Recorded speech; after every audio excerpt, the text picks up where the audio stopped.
আল্লাহ এত আমল নামা তো আমি করি নাই, এত নেক কাজ থেকে আসলো, এটা আমার না, তোমার ফেরেশতারা ভুল করে আরেকজনটা গছাই দিছে আমার। আল্লাহ বলবে না, আমার ফেরেশতারা ভুল করে না।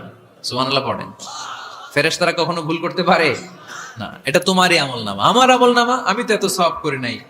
আল্লাহ বললেন তুমি যে ওই আমার খুশির জন্য দান করেছো, ওই ছোট্ট দানটাকে আমি বড় করে তোমার আমল নামায় ঢুকাই দিচ্ছি।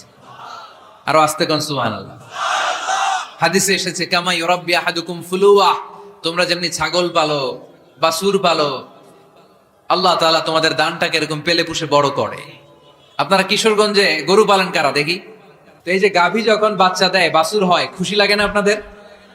মালিক কি করে? এটারে খাওয়ায়, খাইয়ে দাইয়ে পেলে পুষে বড় করে না, কুরবানির হাটে বিক্রির জন্য।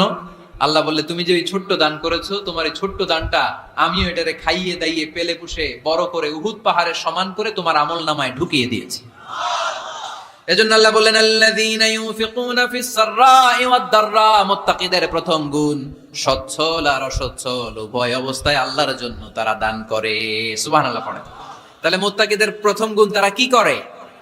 জোরে বলেন, সবাই বলেন, আবার বলেন। আপনাদের কষ্ট